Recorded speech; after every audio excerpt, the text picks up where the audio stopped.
Trailer has 15 dogs, smokes cigarettes, drinks every day.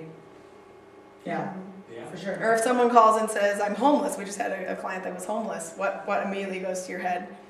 Drug addict. Alcoholic, drug addict. I mean, I know I thought, well, wow, she's just trying to get a place to, a free hotel. And I was like, dang it, I'm doing it. And I thought that too. Yep. But she wasn't. She wasn't. I mean, that was a real story. You brought up the class thing. So when I was working with the kids in the correction system, I very easily went to that place that I'm better than them, or I know more, or I have like just that they're the ones that are screwed up, but I'm really put together.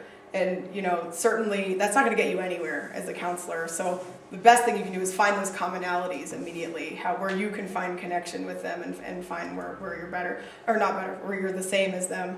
But that's also why we talked about the kind of the white privilege concept and stuff last week too, is really being aware of that lens that you're seeing things through and knowing, if somebody's telling me they don't have a place to live, they're also struggling with substance use. They also, don't know how they're going to feed their kids tomorrow night. That it's like, I don't really know that lens. I've never lived that lens, but gosh, let me put aside my own stuff so that I can, try to connect with them and try to relate a little bit. It's difficult. It's really difficult. Okay, normalizing. So that's part of that too. So there's this concept that says abuse is abuse is abuse is abuse. So basically abuse is abuse. All abuse is abuse. We all abuse. Every single one of us. No, we're not impervious to it because we signed up for a victim advocate course. It doesn't give you a stamp of you're better and you're never going to abuse again. We all abuse in some ways. And abuse looks like all sorts of things, whether it be abusing alcohol, abusing yourself. It might be sexual promiscuity. It might be physically harming somebody or verbally abusing someone. It could be just being demeaning. It can just be being too authoritarian. So we all abuse. It's human nature to abuse. And the more that we can normalize that for folks, we don't want to give that sense of, well, you're screwed up, but thank you for calling me because I have all my shit together. So, certainly you don't want to disclose all of your history and all of your sins and all that sort of stuff, but to just say your reaction to this is so normal and let me validate that and just, encourage you and all that kind of stuff, that having a human interaction is really going to be very beneficial. Establishing a working relationship. So you guys talked about being professional. So how might you establish that on the phone call, that I'm the professional and I'm not here to be your new best friend that we're going to hang out every day and have coffee?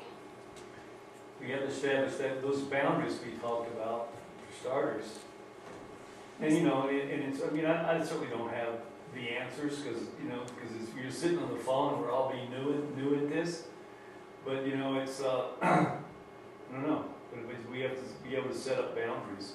And it could be literally you explaining, thank you so much for calling, I'm a victim advocate. Let me explain to you what that means. This is what I can and can't do for you on this call. That's okay to just lay it out there and explain kind of what the role of an advocate is and guide them through it, because they're probably terrified to call. So just guiding them through what this is going to be like and then what services we can offer is super helpful. There will be those people that want to be your best friend and they want to hang out with you because you're the most stable person they've ever talked to. So you do need to kind of set up those boundaries that you're not going to be their friend. You're not going to hang out with them. Your kids are they might play together because they might go to the same school, but you're not going to be offering wow, I really connected with you. Let's go hang out and be besties, because that's not your role with them at that time. Were you going to ask? Oh, I was just going to ask if it's appropriate to say, thanks for seeing the value in calling the advocate. Oh, yeah, that's awesome. Or is that okay? It's not like a self-serving thing. No, I think that's great to say thank you for utilizing this service. Thank you for Sometimes, seeing that. when you put the word value on it, it makes it more like a service in a way. Mm-hmm. Definitely, yeah. And advocate, it's a different role than therapist. So certainly you're there to build rapport, you're there to provide support and all of that.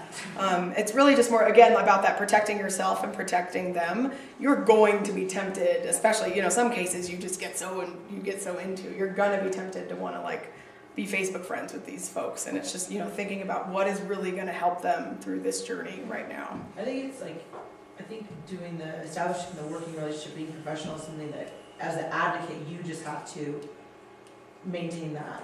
It's like you were saying, not wanting to be Facebook friends with them and not, you have to pull yourself back and say oh, this person sounds really nice, but I can't, like, that's not my place to get involved with them. And thinking about your needs as well. So say you're working a night shift and you're home alone and you're lonely and then you get a call on the crisis line. It might feel good to talk to somebody that needs help so being aware of like, is this my need or their need? You know, it feels really good to be an advocate. You can actually like kind of get high off of it. Like the people need me and I'm, you know, it can get dangerous. So make sure you're aware of that. Yeah. I just wanted to add to that too, for people that could possibly end up taking a regular shift. Be aware of who you tell that to. Because they'll keep calling. They'll know what shift is like, yours. Oh, Ashley's on Wednesday nights at 5 o'clock. And, you know, volunteering is one thing, but if you get somebody who calls you once a week at 5 o'clock and wants to talk for a whole Right. hour, that can be, that can be something that you don't want to do. Yeah, and it, again, Right. may not be helpful for them in their empowerment either. So we call those our frequent flyers. So we have those that they call all the time. And They're our frequent and flyers. this is another reason we don't post our advocate schedule just open to the public online.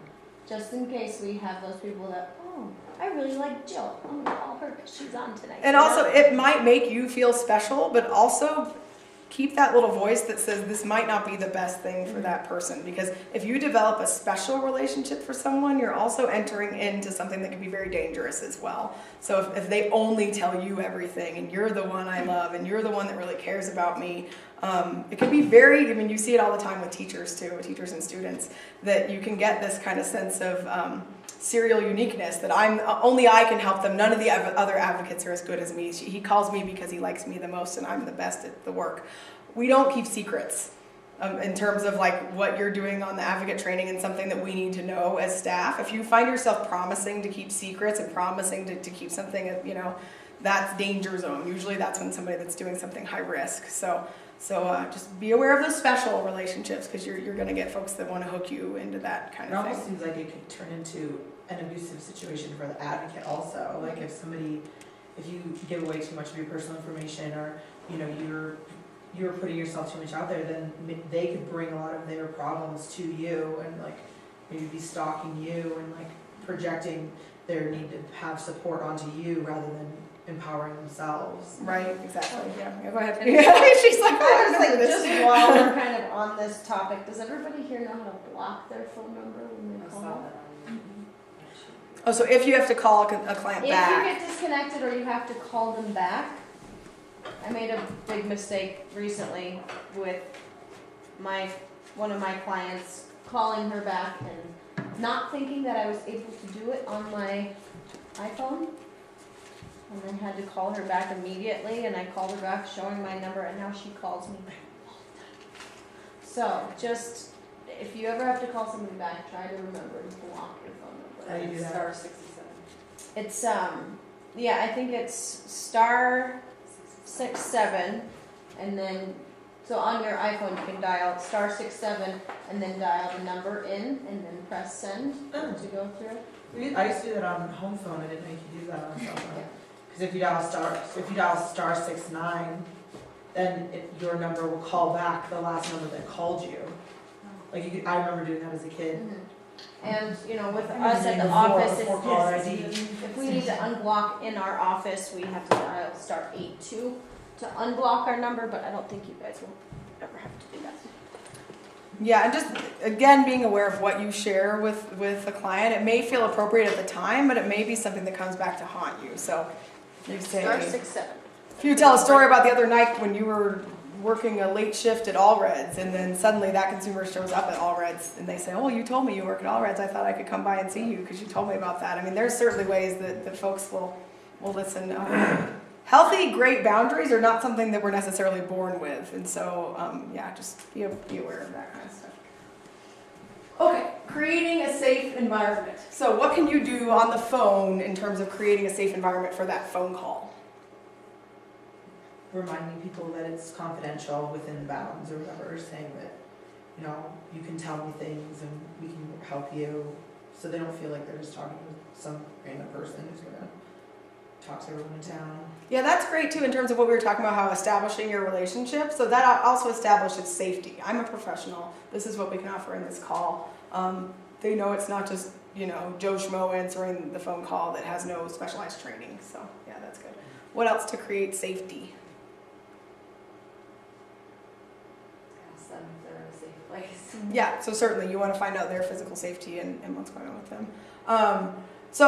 And you'll have to talk with the folks that you live with about this too, but making sure they understand what it's going to look like when you take a call. So if it's in the middle of the night, and let's say you're in bed with your mate, I would recommend that you take that call in the living room, because it creates that safe space. It makes you have to sit up, take the call, be professional, all that kind of stuff. If you're taking it in your kid's room and they can hear the kid in the background the whole time, like, you need to make sure that they feel like you're there for them. There's no distractions. You're present. Even if it's, hey, can you just hang on for just a few seconds? I'm just going to go into a space where we can have a quieter conversation.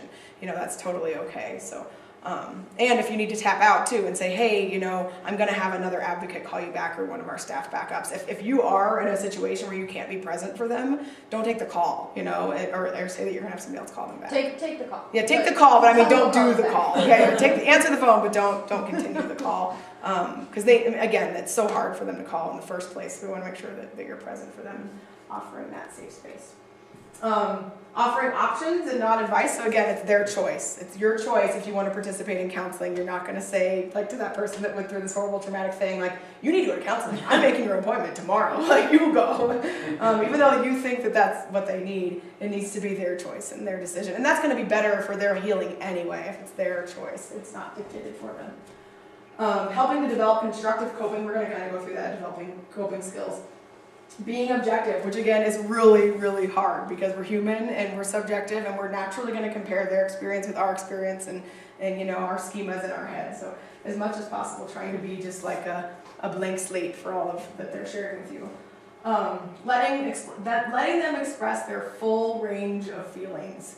So what comes to mind when we say that? If they need to cry, let them cry. Mm-hmm. Let them be silent. Mm-hmm. We used to have a Kleenex rule. So this came from Freud, that says you should never offer somebody a Kleenex because it says that you're uncomfortable with them crying. So you see it when people start crying, and somebody will immediately give them a Kleenex, and it's almost a message of stop crying. I need you to stop crying. But so in my office, I always just have Kleenex readily available. If they choose to get a Kleenex, that's up to them. But I'm not going to be like, take the Kleenex. Like, I can't handle it. Stop crying. But yeah, so it's an interesting non-social. Yeah. That's so true. Some people are so uncomfortable with other people crying. Like, my father passed away, and I was talking to my old director, and I started to cry, and he got so uncomfortable. He's like, you shouldn't be crying. You shouldn't be crying. And I go, well, I want to cry. It's a human reaction. It's okay. It's like, this is love. Mm-hmm. And he was like, I'm just really uncomfortable with crying. Mm-hmm. So you gotta not feel bad if someone's crying. Mm-hmm. I don't know, how do you Well, what Dave said is super important. It's okay to let people be silent. Mm-hmm. You don't need to start talking. And sometimes just giving them that space gets them to open up a little bit more.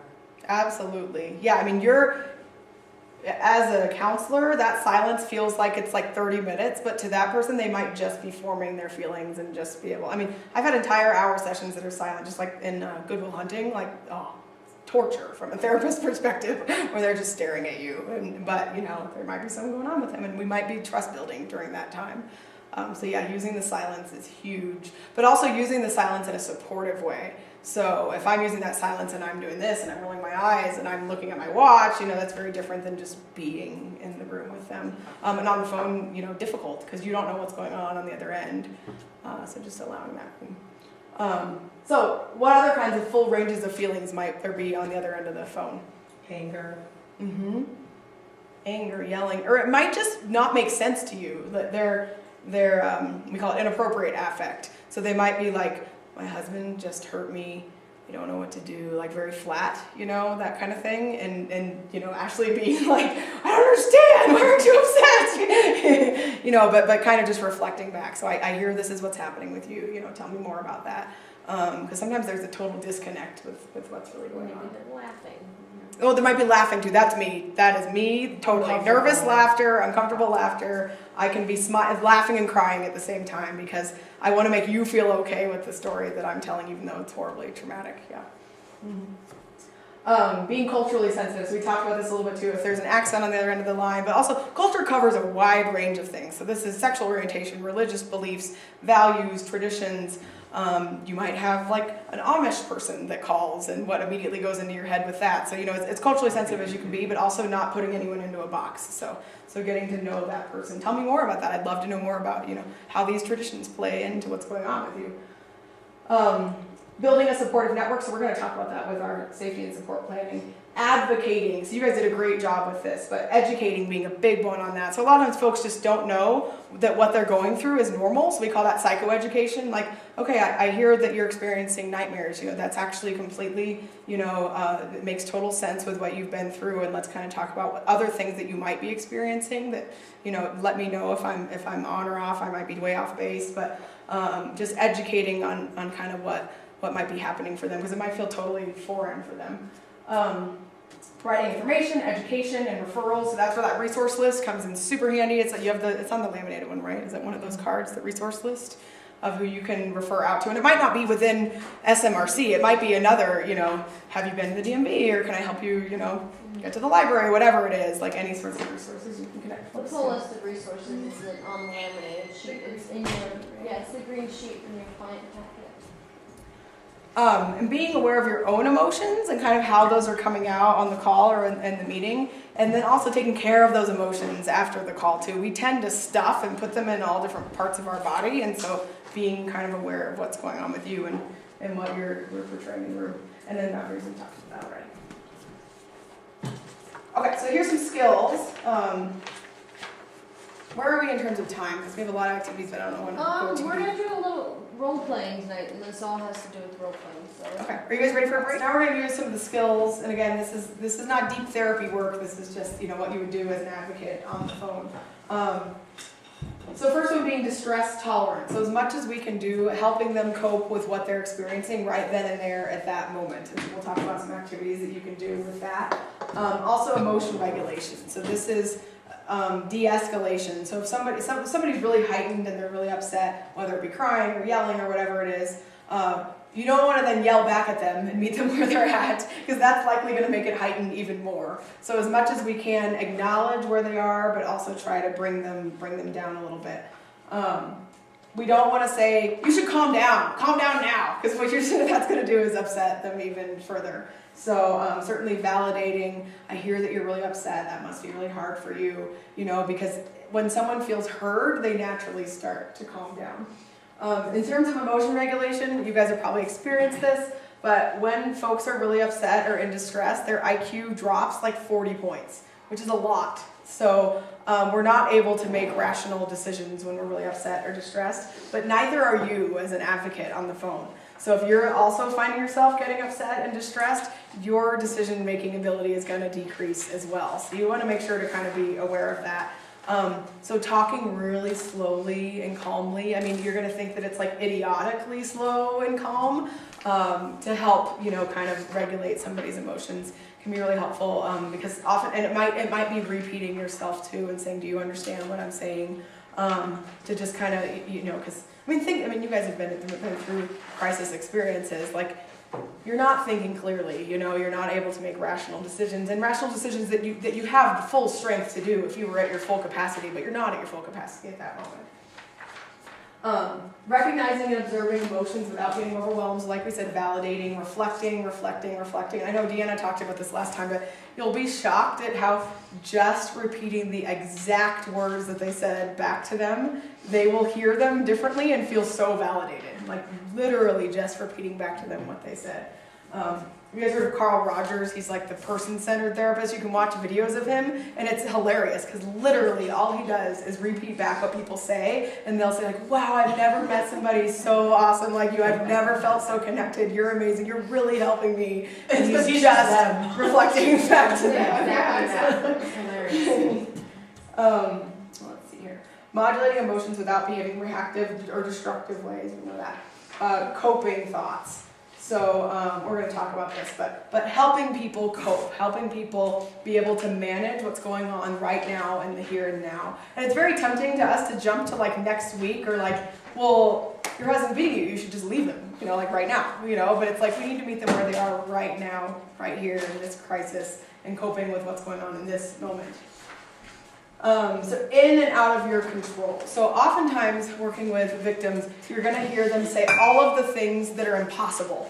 So I'm totally limited, I'm not gonna be able to leave tonight, I can't do this, it's just impossible. So getting them to find things that are within their control right in that moment. And sometimes it's as simple as taking a deep breath. So, you know, sometimes you really have to get down to that simple, but something that we can do right now, and I know you feel like you can't leave, and I know you feel like you're trapped in that closet right now, but can you breathe with me? Can we just together do a breathing exercise, something that they can do? So you're gonna hear a lot of can'ts and won'ts, but things that they can do in that moment. So grounding exercises. So this is a lot of what we've done when we've done our practice. Remember when we did the chocolate exercise with Crystal and how, I mean, it did feel really amazing. And I have to say it was hard to not eat that chocolate way faster than I did, but anything you can do to just slow it down.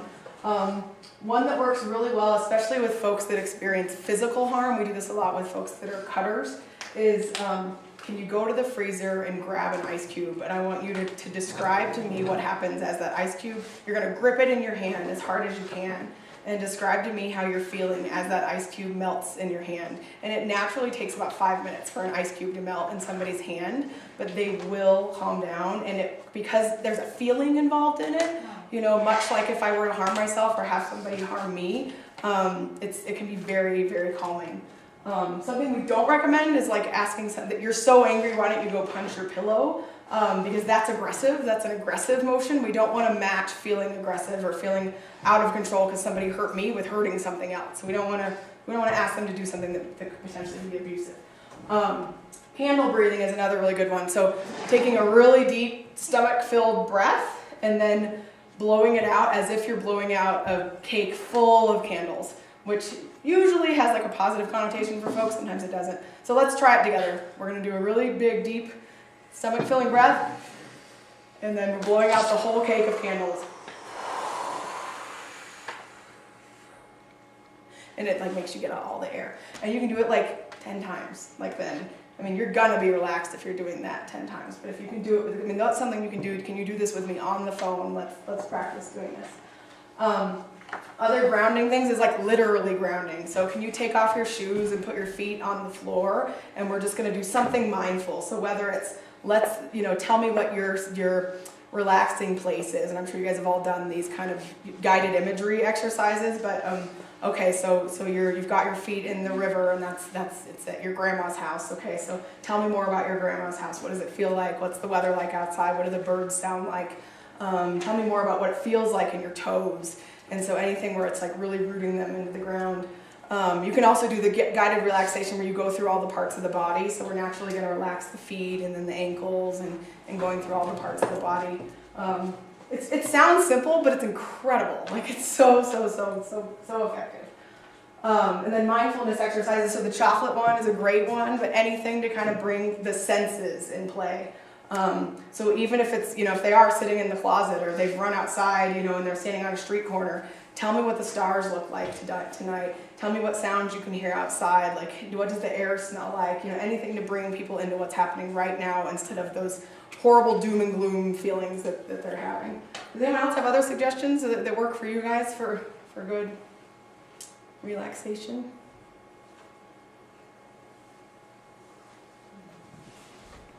Tighten up your muscles. Mm-hmm. And then let it go. Yeah. Yep, so do the tight and release. Yeah, that's a good one too. Mm-hmm. I mean, anyone that does yoga, you can use any of those yoga techniques that you've learned in yoga for the simple meditation or just a simple exercise is really helpful. Okay. So resources. You have the resource list. You always want to be linking to resources. We don't ever want to leave a call with an I don't know, good luck. It needs to be that we're offering a service or something, even if it is the deep breathing, whatever it is, we're doing something so they got something out of the call. Like I said, I mean, you could even set up an area in your house that you're going to have that, or if you're planning to be mobile during your shift, put it in your purse, put it wherever you're going to be, where you have that stuff ready to go for when you get a call. And certainly the staff backup numbers are going to be vital for that too. The ENA number is wrong, but I'll find you a person and number Oh, really? Change that, yeah. Okay. Charlie lives in Thailand half the year. Yeah, we're gonna just call him there. I think it's Yeah. fine. Yeah, if you can get that, if you I see will. any I saw that first day, I'll get you the. any errors in that, please let us know. We're happy to update. So this is gonna come up when we do the safety and support planning piece, but you guys identified some amazing coping skills for yourself on that first night when we were talking about what do you do for good self-care. So we want to certainly talk with the clients on the phone about what do you do that helps you? What do you do to take care of yourself? Because those are gonna be those protective things that are gonna help them in this crisis and then the next time they're in crisis. So helping them identify anything that they do that helps to make them feel happy, cared for, relaxed, any kind of healthy kinds of activities. So having a cup of tea, drawing, knitting, going for a walk, having a breath of fresh air, hugging my kids, whatever that is. And we want them to identify like at least 5. Because what oftentimes happens is your go-to coping skill doesn't actually work when you're in crisis. So if my go-to coping skill is going for a healthy jog, I don't do that on my hardest days at work. I don't do that at all. Not gonna happen. But what I would do is a cup of tea. So that's something that I will try. So you want to make sure that there's like multiple things that folks will try. I know sometimes when I'm having my hardest day, it's really hard for me to talk about it, and so I'm not going to call a friend. So if that's my go-to thing to do, like what is something that I could do on my own? I could journal, I could draw, I can do that kind of stuff. So things that are multiple kinds of things that folks can try. So we're going to definitely focus on that when we're doing the safety and support planning. So this is in terms of confidentiality. We've talked about having a release of information. So we can't talk to any of these folks without having a signed release unless it's an emergency. So unless there's that risk of harm to self or others or child abuse. So a one-way release basically means we can talk to them or they can talk to us. So it only goes one way. So we do one-way releases in terms of it's okay with them if we report to law enforcement XYZ. That doesn't mean that law enforcement is going to report to us everything that they've ever done criminally. Yeah. So it's a one-way release. And that's the form that I pass out to everybody, the verbal consent, the verbal release of information. Yeah, and it's important when they do a release that they specify what they're okay with us talking about with law enforcement. So, or say it's a medical provider. We're not going to talk about every single issue under the sun. We just want to talk about how they're really struggling to cope with the fact that they were just diagnosed with cancer or something like that. So one-way release says that we are going to release information that we know about them to this other party, but that other party is not going to give us information about them. And they can certainly sign a release with law enforcement that says law enforcement can then share information with us too. Well, but that's a separate the one release. I think we're. Go ahead. I think that maybe we're confused. Yeah. So the one-way release is going to be us talking to somebody that doesn't have any confidentiality. So you're saying we already have that regardless? Yeah, so like talking to schools possibly, or you do random stuff for people. Calling about banks, or you're calling about like putting in a certain appliance in their house. It can be totally random. So it's basically something that's going to associate you with the victim in some way. Yeah, so if I'm calling Sears on my client's behalf, like, this is what's going on, we're looking for some sort of discount maybe, she's a victim of domestic violence, she's okayed me to say that information to them. So now they're associating you and her and the fact that she was a victim. Yeah, so you're sharing this information to benefit her in some way. But the company or person that you're talking to usually doesn't have any sort of confidentiality binds. So the two-way release would be like talking to social services, because they have a lot of confidential information that they're not allowed to share with us unless the client has given them that release. So that would be the two-way. Yeah, so in these one-way release circumstances, like say we're advocating for a kiddo to be able to get special services in school or something like that. We're not asking for the school to share anything with us. We're just sharing stuff with them. Mm-hmm. But with the ones on this side, we need to have a dialogue. So it might be that as part of their treatment team, we're going to work together with the therapist, or as part of the sexual assault response team, we're going to work together with social services. So we need to be able to go both ways on that. So then they specify on there that it's a two-way dialogue. Yeah, But because again, we always maintain with them. But just so you know, that's only going to stay between us because it's a mental health therapist talking with. We're also bound by confidentiality, so we're not sharing that with the world. We're just sharing it with one another to benefit you. So it's always for the benefit of the consumer. and things like law enforcement too, if they've ever been in any trouble, that's all public record. Right. So they don't need that release to talk to you. And also, clients can share anything about their treatment with anyone they want. So Mhm. they can go to court, they can go to whoever and say anything they want about what you've shared with them. So another thing about the boundaries is they're not bound to confidentiality about their own stuff that they've worked on with you or anything that you've shared with them about you. So it's not like we guarantee, it's not like they're signing anything saying that they promise they'll never share the experience they had with the advocate or Sammy Valley Resource Center. I'm gonna expand on that just Yeah. a little bit Mhm. too. With our forms that we fill out, either client intake form or contact forms, we put it in a file for them. So each client has their own file.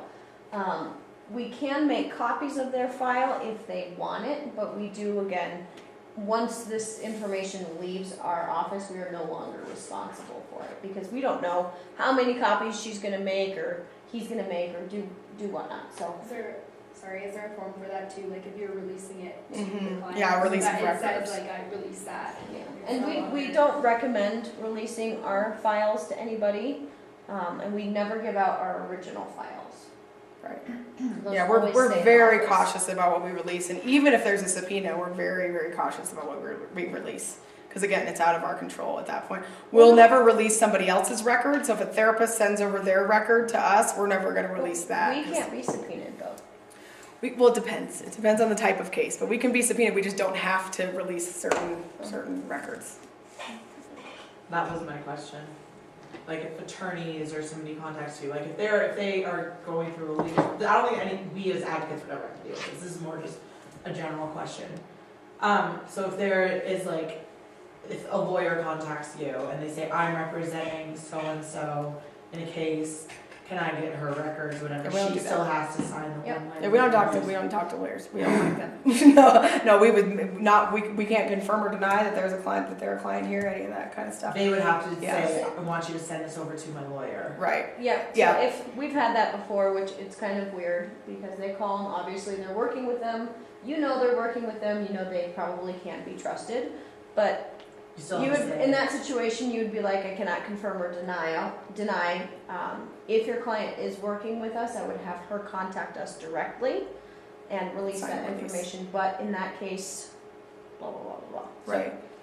And again, you know a lot of these people in the community. So you likely know some law enforcement. You know people at social services. You know therapists. You can't talk to any of them. You cannot confirm that they are a client, that anyone's a client, even if it's out in public or at a dinner party. It doesn't. It's really, really, really tempting, especially when you know that you and your friend are sharing a case right now. You just can't talk about it. So.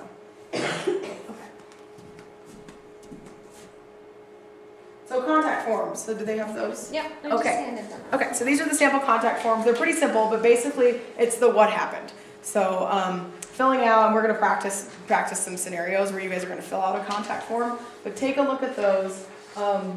You want as much information as possible, so you want to try to leave no blanks. That's it, yeah. So name, date, the length of time that the conversation was. No judgments, so you don't want to put personal opinions. So I looked at one note one time that said, the client really sounded like an idiot when he called. I'm just like, so it needs to be factual. So things that you can see or hear on the phone. So client seemed upset. If you're going to use words like that, you need to say as evidenced by. As evidenced by an elevated voice, as evidenced by, you can use quotes. Quotes are awesome. Quotes tell us what was said, what was going on. So describing something that's observable fact, that's not an opinion. The narratives here on the back is what she's talking about of the contact form. Oh, okay. So all the basic information is going to be on the front side, and you don't have to ask people, what race are you? Like you don't have to go step by step through this. Like if you have time to go through all the steps, great. But there's a lot of information that is not necessary in a crisis, I guess. Mhm. So just keep your best judgment of what you think, and a lot of times you won't have even time to touch this when you're talking to people. So note taking is great, and that'll be part of your narrative on the back. So keeping notes the best you can about what they're saying, timeline, things that have happened is great. Yeah, so definitely, again, safety is key. So we're not going to make somebody that's really upset and in crisis say, wait, I know you're really upset right now, but what's your race and what's your age and all that stuff? Disability. Yeah, exactly. What are your disabilities? Yeah. So if we can get to that, great. But if not, we can do that stuff. We can enter in that stuff when we do intakes later. The important thing is the day, the time, the name, and then what happened, what's going on. So we want to know the story. So we use what's called DAP notes. So the D is the description of what's going on. So how they sounded, how they looked. Obviously in front of the phone, it's not going to be how they looked, but basically the facts of how they presented. And then the assessment is your assessment. So it's not your opinion; it's your assessment of are they safe? Are they at risk of any harm right now? What is the emotional state right now? So again, it's hard to not use opinions, but certainly it's got to be something that you could see or hear. It's not something that you came up with based on your impressions of them. So Client states she feels safe. she stated that she feels safe. When I asked her, tell me more, she said, because I'm in a safe place, because my husband's no longer here tonight, whatever it is, anything that's just the facts. Plan is what is the next step. So the plan is they're going to go into the resource center tomorrow morning at 9 o'clock. The plan is that, and it may be just what you offered for them. I gave them a list of resources. They know they have the 24-hour helpline. They know when the hours of the resource center are. Basically, what is the plan? Let's see here. Oh yes, so just think of it in terms of, so a client can ask for their file at any point and they have a right to that file. So don't put anything in that file that you would not want a client to see themselves. So that's, again, staying away from those personal opinions. Even if it says, if client was angry, just like Jill said, client seemed angry or seemed upset as evidenced by, how do you know that? Elevated voice, screaming expletives such as F this, whatever it is, you can certainly, justify any statement that you make. I was just going to go over one thing. So with the contact form that I handed out, I also gave you a list of phone services that advocates will be providing. So this is where it comes to data entry for our organization, and it has a lot to do with our grants that are awarded to us throughout the year. So this is something that a lot of advocates forget about, but it is important that you try your best to fill it out to the best of your ability. We'll try to help you if you happen to miss this, but knowing what kind of contact the caller, knowing what kind of contact it is when someone calls you. So if somebody is calling for the very first time to our hotline, it is always considered a crisis. So that's kind of rule of thumb with that. If it's a first-time caller, it's always going to be, you've got two options, so phone or in person. Most likely, as an advocate, you'll always be on the phone. So it'll be a phone crisis call, if that makes sense. Also, So do we ask them, is this the first time they called the resource center?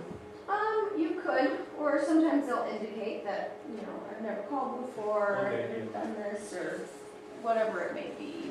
And it might be the third time they called that day, but because they're calling the crisis line, that's why we're entering it that way. Okay. Yeah. Oh, because it's like the 24-hour, it's after hours. Okay, that makes more sense though. So, but it's not, so even if they call the crisis hotline, it's not always a crisis too. So, but if it's the very first time they call, it's always going to be a crisis. The first thing on your list is probably what you're going to do most often is just phone advocacy. Somebody calls, they might need some assistance, they need some ideas of what they might do, they might want to talk for a little while, they might need you to make a phone call for them, or, I don't know, help them pay a parking ticket. Who knows what people ask for, it can be totally random. So that's going to be most likely what you're going to put down as phone advocacy. The next one would be counseling. So if you're on the phone with somebody and it's not a crisis, and you speak with them for at least 30 minutes. That's what we usually consider short-term counseling. Somebody calling because they just need to talk something out. That would fall under that category. The next one on your list is crisis, which I already covered. Follow-up. So if something happens, you get a call from them, you talk to them for a while, I need you to call me back in an hour to make sure I'm okay. That would be that follow-up call. Or if you're worried about them, they say it's okay to call, you call them in the morning or you call them the next day if they give you permission. A lot of times you'll give it to us to call them. So in our office, a lot of times it'll be a follow-up call from a staff member. And then the last one is information referral. Somebody calls, I need to get an abortion. Where do I get an abortion at? Closest, abortion clinic is in Durango. You give them a number. That isn't necessarily a crisis call because you didn't do anything